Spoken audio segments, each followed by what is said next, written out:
It's big dog season, and you can't stay still because you want it. Talk that talk, George. You still scraping your plate because you're hungry. Talk that talk.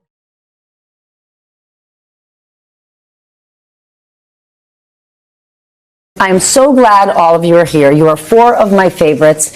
And this isn't always a comfortable conversation. As MTV like to say, we're going to stop being polite and start getting real. But I want to I want to go around and get your thoughts. What have we learned about America in the last 24 hours?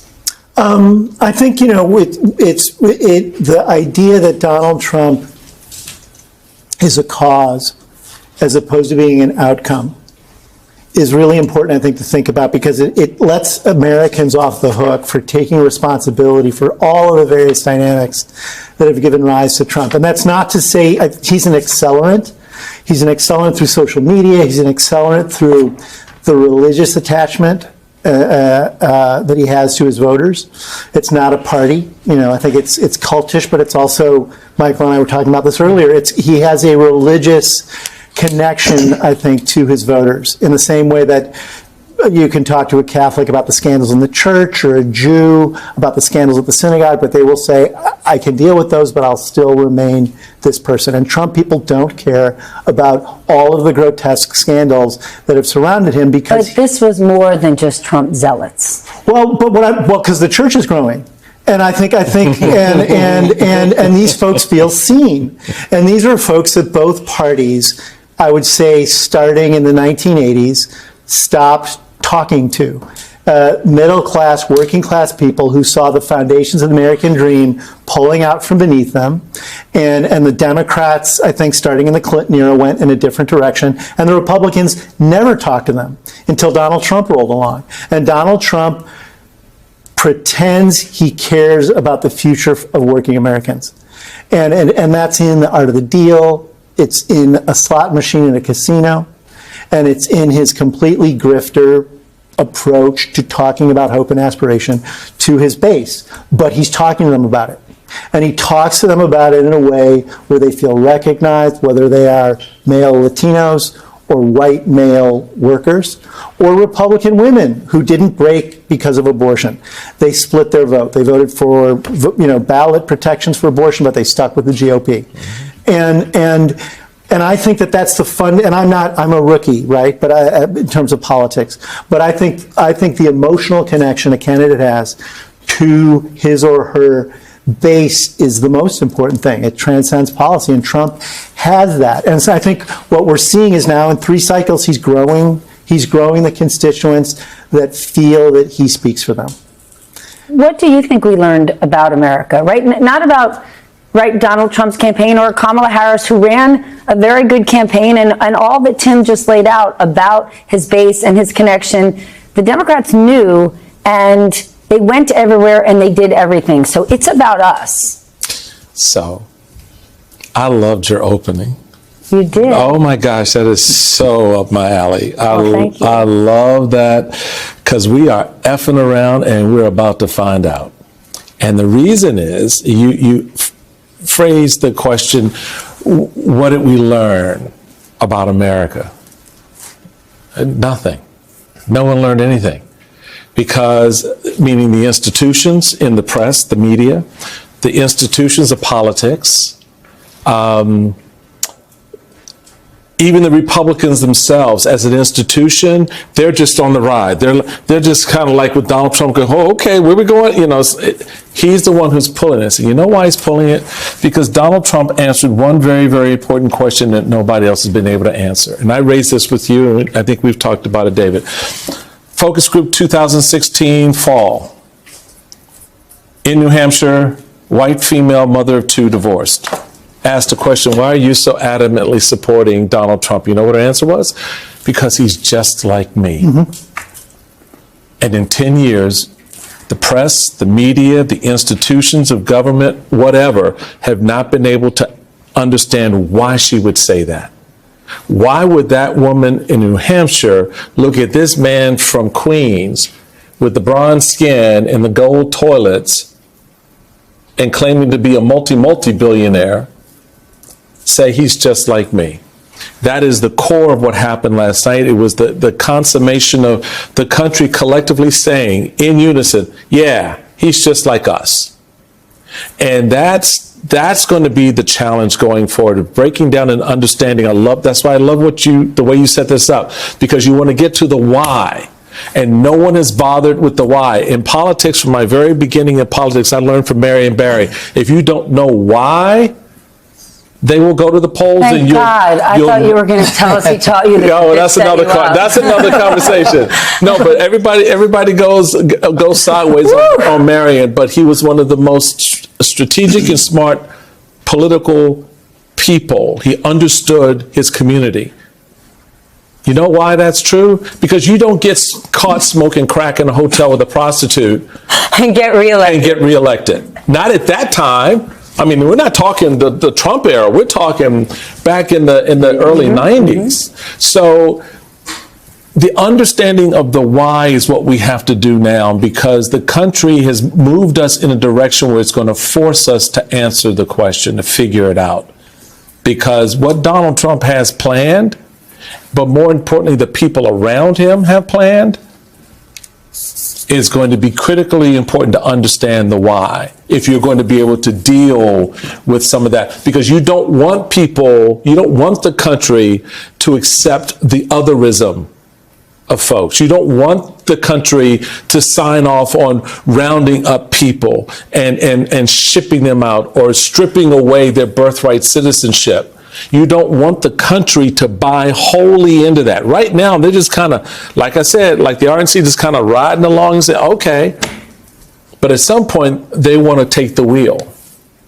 And that's before that happens, you have to understand the why. And somehow he has actually amassed a broader coalition. Absolutely. Over the last 9 years. Absolutely. It's extraordinary. What is your thoughts? Who are we as a country? What do we want? So I think it's very important to keep in context. He has expanded his coalition, but the strength of the minority political coalition in the country is very strong. I mean, this was essentially 52-48, 53-47. So in raw politics, maybe call it a landslide or not, I don't. It was a commanding win where he swept all of the swing states, where the Senate is now strongly Republican, maybe the House goes Republican as well. But in terms of the sentiment of the country, we are certainly not monolithic tonight. The minority coalition is very strong, and we'll have an opportunity to revisit these questions. Now, what did Donald Trump do that got him to 52 or 53%? I have long said that he ignited a cultural movement and chose a party to park it within. And understand, for people who have followed Trump for a long time, each of you, Stephanie, Tim, all of us, he wasn't sure if he was going to do this in the Republican Party or the Democratic Party at one point. He was trying to figure out where to park the movement that he wanted to launch. And he chose the Republican Party, and he did not hijack it. He saw the opportunity where he could walk through the front doors in the post-Tea Party era and be embraced as the person that could finally elevate what essentially was an anti-government movement wrapped in economic anxiety. And that economic anxiety is ultimately what he has been able to carry the day with. Why do we want an anti-government movement, right? And I'm going to get to you in a second, because again, I'm not saying that we're perfect. We're far from perfect. But we are still the best, strongest, and most prosperous country out there. And I'm not saying that people aren't suffering, but we're actually willing to say, let's tear up the script and start anew. Why? Because for all of that 52% that voted for him, do they believe we're the strongest country because of government or because of the private sector? Even Joe Biden's classic line, the union built America. He doesn't say the government built America. He says the working class built America. So when Donald Trump gets up there with his crypto bros and Elon Musk and Howard Lutnick and all the others, even that person sitting in New Hampshire with 2 kids on a single mom income says, wait a minute, they're successful without government. And I want to be a part of this success. And so ultimately what I think we saw last night was the continued anxiety of a post-pandemic economy that Donald Trump tapped into in 2016 and carried through to last night. And he has wrestled away the Main Street economic issues the working class and middle class economic issues, not just lunch pail Joe, middle class issues. He has wrestled those away from a Democratic Party. And all he left them with last night then were what we discovered are highly unpopular issues, some of the DEI issues and equity issues. And here's where I take a little bit of a different tack than a lot of people who say Democrats shouldn't have done all of the DEI stuff and the equity stuff. That's wrong. Somebody has to do it. Somebody has to fight for liberty. Somebody has to fight for freedom. Somebody has to fight for equity of all people. Republicans aren't going to do it. Democrats can. But it may be that Democrats are the party that works those issues, but they don't lead with those issues.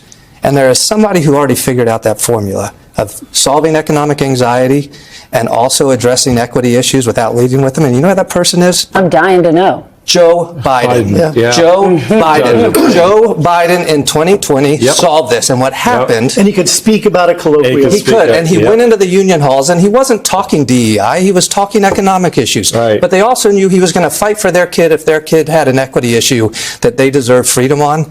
And I won't use the language that you otherwise would use in this moment, but over the summer, the Democratic consulting class decided that guy's not good enough for us. That's it. The guy who solved this in 2020. When in 2018 and 2019, the party was wrestling with how progressive are we going to be. Elizabeth Warren, Bernie Sanders, the squad, Kamala Harris herself.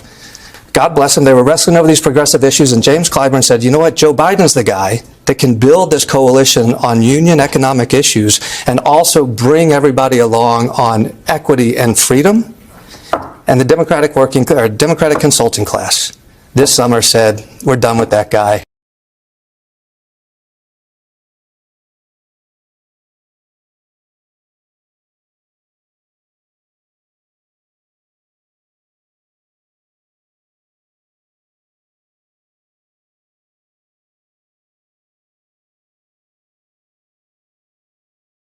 Good morning. Today it is Sunday. It is November the 10th. Sunday, November 10th, the year 2024. Well, that was an interesting news report. I wanted to share that with you. There's been so much good news reporting lately. I know a lot of y'all don't watch the news. Ignorant motherfuckers. Every time I hear somebody say, I don't watch the news, I just want to take a baseball bat and knock them across their fucking head. Also, but you gotta sit here and watch YouTube, Facebook, Instagram, all kind of ignorant ass shit, but they won't watch intelligent, accurate, investigative, fact-based journalism. I don't watch the news, so you don't know what the fuck is going on.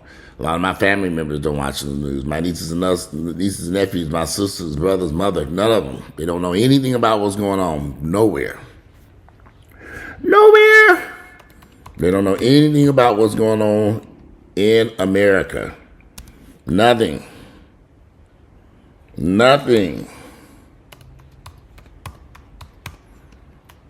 They don't know shit.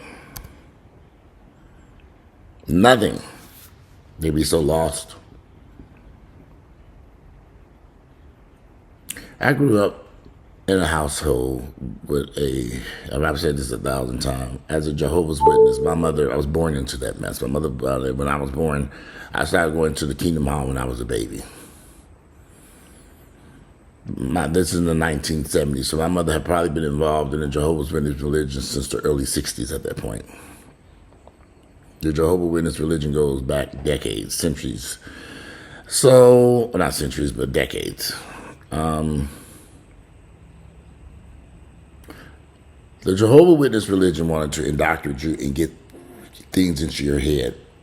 And you all, at a very early age, they wanted to control you. At a very early age, I began to question the Jehovah's Witness religion. I was a little kid, and I was like, okay, what the fuck is going on here? And as any kid who's inquisitive and have questions, you have questions, you want to know the truth. You're asking questions. And unfortunately, well, because of my mother's religious beliefs, it was just something that you weren't allowed to ask those types of questions. You were not asked to to ask questions and get to the bottom of stuff. We're not allowed to ask questions, not allowed to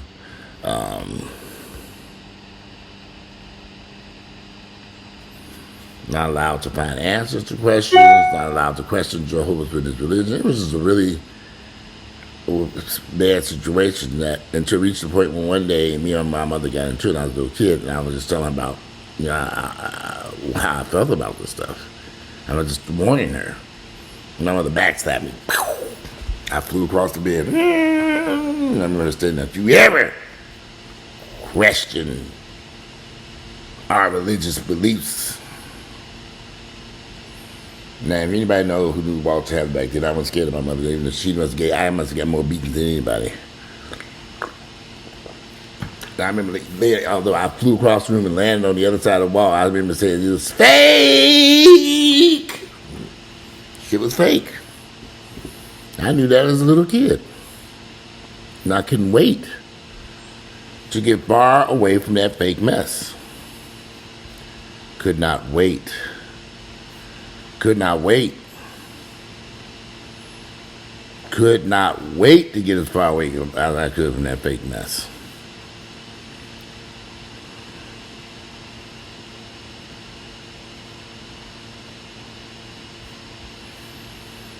I could not wait to get away from that fake mess. Let's see what this thing is doing. But by me getting far away from there,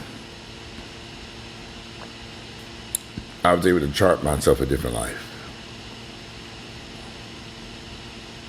Because I realized when I got to be a teenager, sitting around waiting on Jesus to come and fix things. And if you know anything about the Jehovah's Witness religion, they believe some bizarre things. I'm older now. My memory has faded dramatically. About 200,000 people going to only get to heaven. There'd be a new earth. It was just some really, really bizarre things that they wanted you to believe, that we were taught, that I never believed. I said, it's some fake-ass bullshit. Since the election, I've seen a lot of people post on Facebook and Instagram that they don't vote. They're not concerned about religion. They're not concerned about politics. They don't get involved with politics because they got Jesus and they got God and they got this and they got that and this. And I'm thinking, y'all some dumbass motherfuckers. You live here on planet Earth in America, and you put your faith more so in God than the world that we have to participate in. The country we must participate in. It's like, okay, y'all that stupid? I really thought in 2024 that more blacks would have begun to move away from this fake false religious beliefs, but that's not true. These guys are way younger than me, and they still deeply involved in this bullshit ass religion. Friends and people I know, I'm going to church. I gotta pay my tithes. You know, when people don't none of your damn money. Yeah, if I didn't have any morals, personal morals and values, I'd become a pastor, because I think I'd be a very good pastor. And I would open up a church. I could do it right here in my basement. I could make a lot of money. Pay my mortgage. I wouldn't have to go nowhere, y'all. Sell supplements, church down in the basement, YouTube channel, I'll tweak it to now. I'm saved and found Jesus. And folks will line up. Oh, Jesus. Jesus. Woo, sweet Jesus. Jesus. Jesus. Jesus. Jesus is our Savior. Jesus. Jesus. Jesus, our Savior. Jesus. Woo, Jesus. I could get rich. I do have some morals and values, because I be doing something I'm uncomfortable with. Extremely uncomfortable with. I be promoting something I think is worse than methamphetamine and cocaine. The crack of Jesus.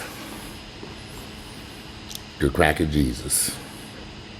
Now that would be a good name of a church. The Crack. Welcome to the Crack of Jesus. I feel so uncomfortable supporting something like that because I know that mess, like every religion, is fake. Every religion on planet Earth is false. Jesus is not coming to save your black ass. You get it. He's not your savior. You are your savior. You're going to save yourself.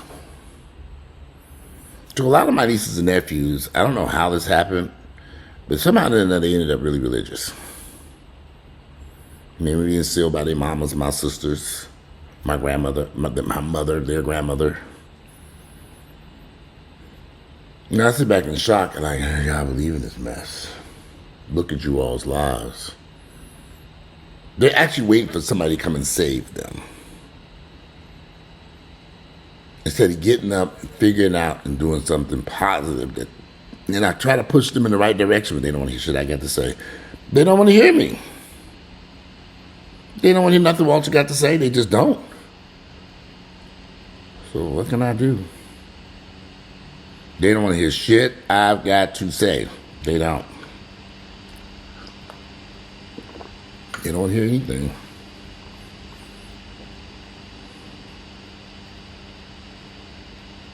So there's nothing I can do.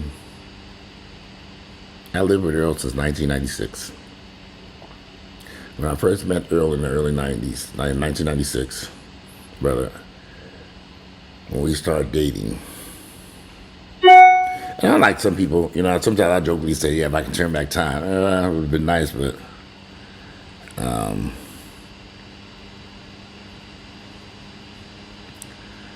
that's not something that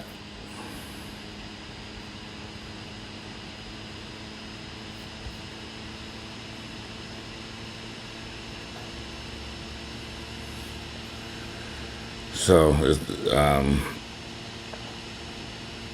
met her in 1996. Me and her had a great relationship for years, but I realized this man had a drinking problem very early on. In 1996, I realized this man, and within weeks of meeting him, I knew this. Didn't understand alcoholism. I'm only 26 years of age. I didn't have any alcoholics in my family. No drug abusers. Maybe a cousin here, a cousin there. I was kept away from that stuff by my family. I didn't see this stuff every day, waking up looking at I didn't see this stuff. My father wasn't a drinker. My mother wasn't a drinker. My uncles and aunts were a drinker. I had one uncle who was in the Vietnam War, and we knew he had some problems, but we never seen him drinking. And I think he was more drugs than anything. But we never saw him doing drugs, but we knew something was not out of whack. And he wasn't around that much. So I didn't have any neighbors that were alcoholics. I didn't see any drunks stumbling around down the streets, didn't see any of that stuff. Gary was relatively safe back in the 70s.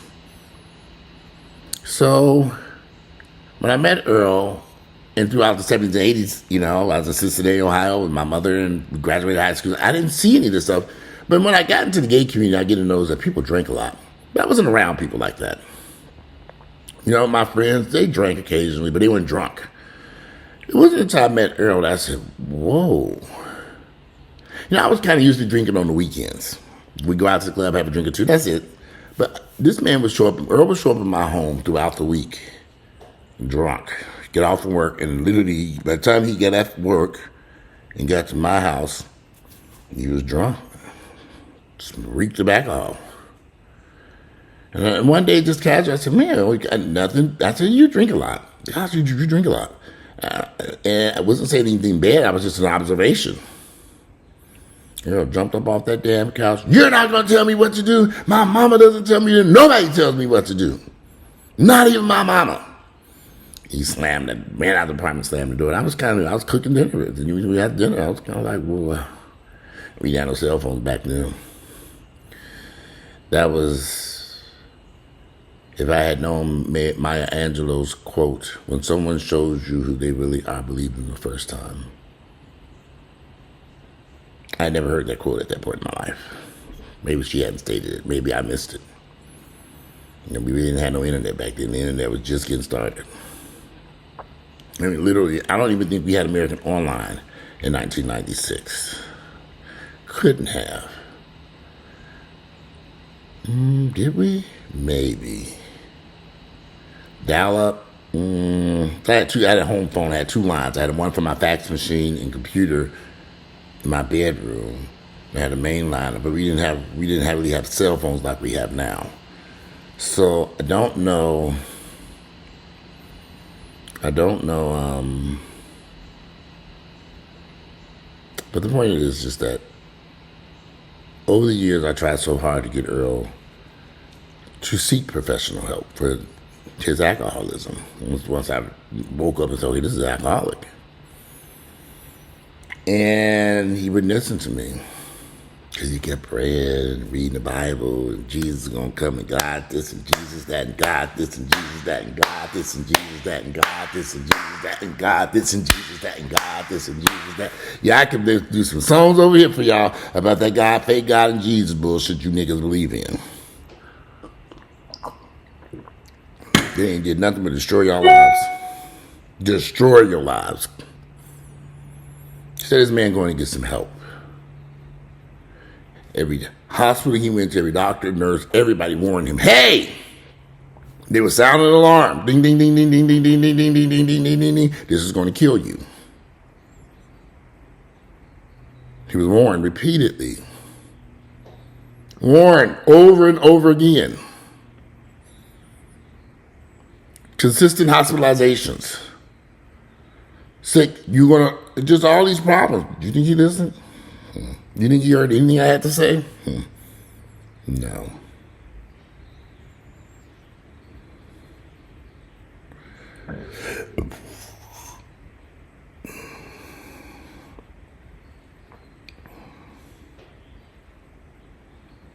Well,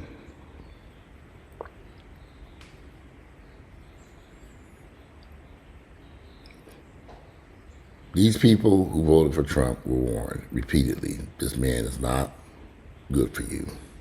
He's not good for this country. He's not good, y'all.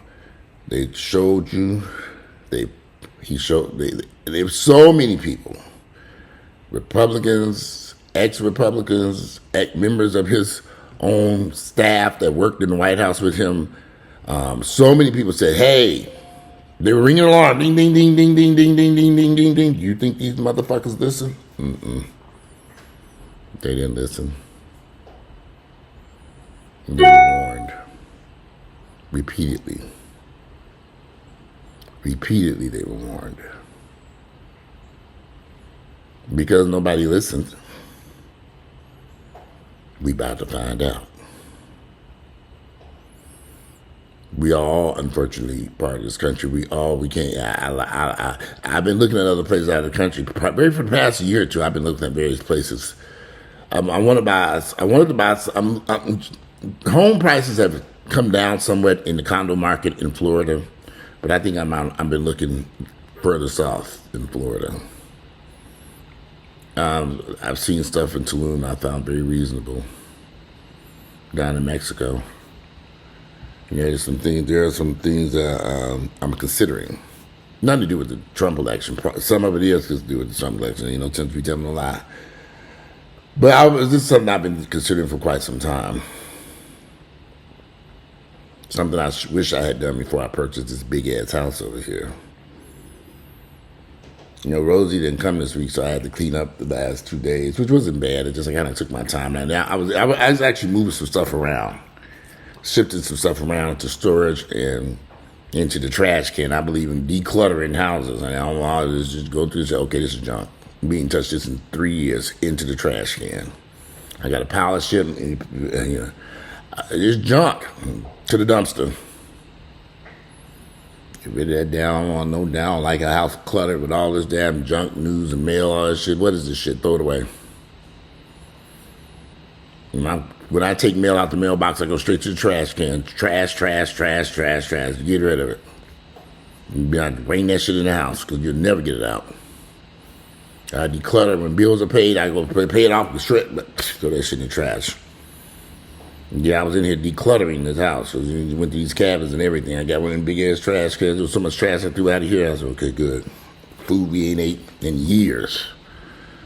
Dated back to 2018, 2019. I'm like, we 4 years later, throw this shit away.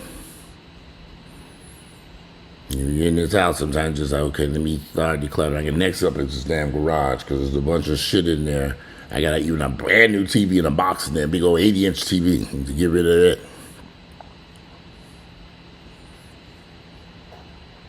So, anyway. We're going to learn our lessons about this election. And Donald Trump and the people who foolishly voted for him. The people, the voters who didn't vote for anyone and set it out, they're going to pay a heavy price for their foolishness. And for some of us, it seems to think this is a joke.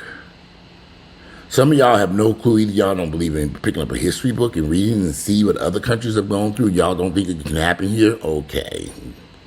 It can happen here, y'all. Sometimes we forget about stuff that took place, like the communists back in the 60s when they went after all those communists and people were jailed and all that stuff, and none of it was true. They were going after these communists, and they were having all these hearings and stuff and accusing people. A lot of people lost their careers and stuff. And y'all forget that? I forget what it was called. But it was back in the 60s. I know it was in the 60s where they were going after these communists. Maybe the 50s or 60s. America has done some crazy stuff in this country in our modern times. Some crazy, ignorant shit that's taking place here. And Trump and his followers and the people who voted for him and or didn't vote, who don't understand it, they will.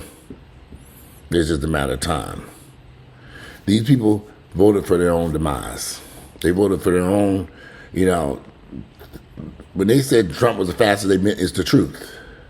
He's a narcissist, a fascist. He's a horrible individual.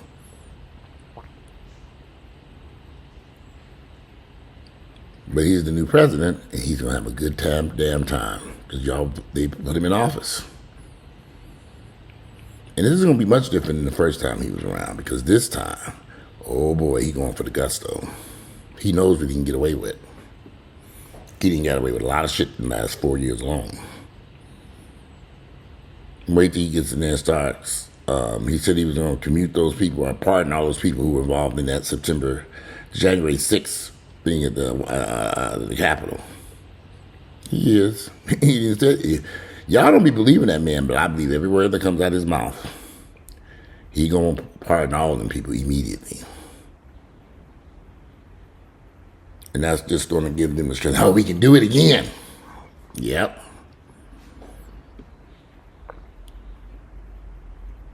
Just a horrible person. Well, anyway, I'm ready to finish my coffee. It's kind of chilly outside. The temperature dropped. Rain, yeah, I opened up the doors, there's some fresh air in here. But the temperature dropped. It's a little cool outside. It's a little chilly. I got something going on with my laptop. I don't know why this damn laptop acting up. But it is. It is acting up.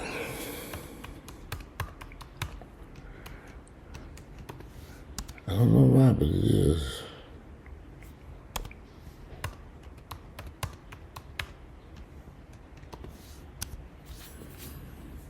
So, anyway, I don't know what's going on with this. Anyway, I'm going to conclude this while I try to figure this laptop out. Something's not right. All right, so today is Sunday, November 10th, the year is 2024. I got to fix this laptop. I need both of them to do what I do here. And I hope y'all enjoyed today's video. Let's just get ourselves prepared to move to the Bahamas. I'm out of here, y'all. Tulum, Bahamas, Belize. There's a lot of gorgeous countries out there. Affordable housing, too. You get to stay here and suffer. You don't like the food in the countries, you're going to go to the grocery store and cook your own food. Yeah, that's what I'm going to do. I get to Mexico, I go to the grocery store. All my little food come home and cook. I can't eat Mexican food all the time. I have to make my own food. American food in Mexico. I'm opening a restaurant. American food for all the people that ran down there. Yeah, you've also got good American food over there. I'm going to go over there and eat. I'm over there making food, chop hamburger and stuff that we want to eat.